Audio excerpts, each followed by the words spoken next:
Chapter 12. The judge was an old, kind man, but his face was very serious as he looked at me.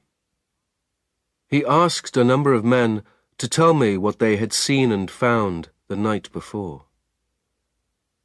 The first man told his story. He and his son were coming home from a long day's fishing.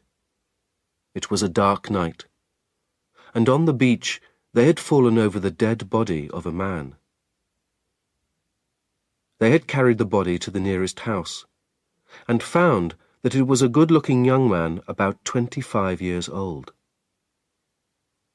There were the marks of fingers round his neck. When they spoke of the marks of fingers, I remembered the murder of my brother, and I felt a terrible fear. The son then told his story. He had seen a boat with a man in it not far from the beach. He thought it was my boat. A woman had also seen a man in a boat sailing away from the beach. She thought I was the man. Then I was taken to the room where the dead body lay. How can I tell you what I felt when I saw the body? I put my arms round it and cried, "What have I done? My friend, my dear friend." The body was Henry Clerval's, and so now I had destroyed another person. This third death was too much for me. I fell down in a kind of madness, and they had to carry me from the room. For 2 months I was very ill and wished only to die. But slowly my madness left me, and my health began to return. At last I was able to speak to Judge Kerwin, and I asked for news of my family. "There is someone here who can answer your question better than I can," he said. "Your father arrived a few minutes ago and is waiting to see you." For the first time since Henry's death, I felt some happiness. I held out my hands to my father as he came into the room, and he took me in his arms. He gave me the good news that Elizabeth and Ernest were safe and well. I was really too ill to travel, but I asked my father to take me home immediately. The police had found somebody who had seen me on my island at the time of the murder, and so the judge let me go free. My father looked after me on the long journey home, and sat with me for every minute.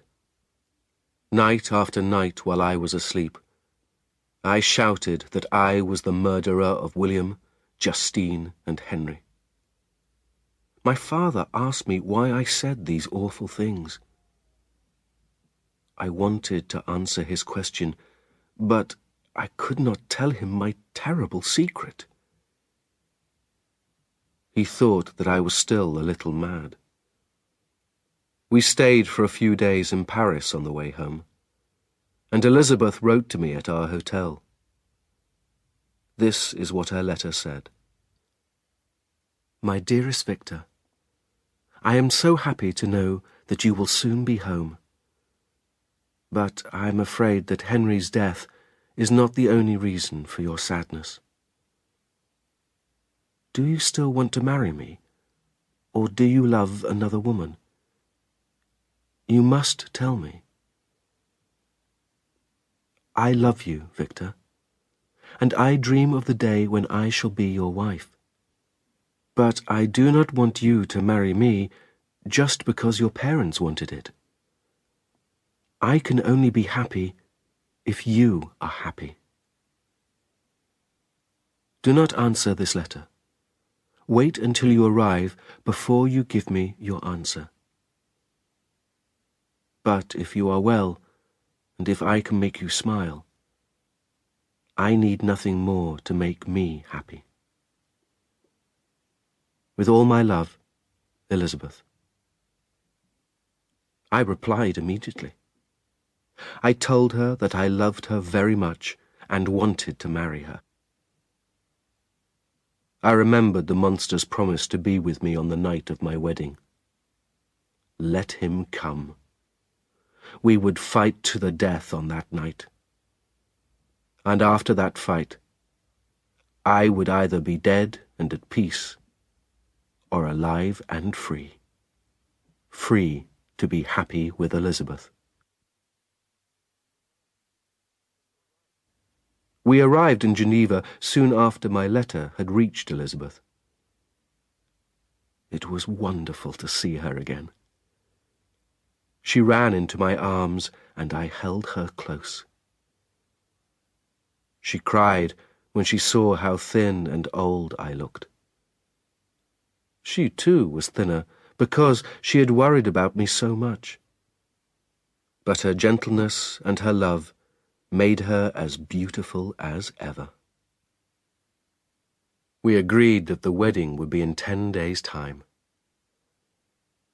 As the day came nearer, I became more and more afraid. I tried to hide my fear and laughed and smiled as often as I could. Elizabeth knew that I was unhappy, but she was sure she could give me happiness. She looked forward to our wedding. I began to carry a gun and a knife with me everywhere I went.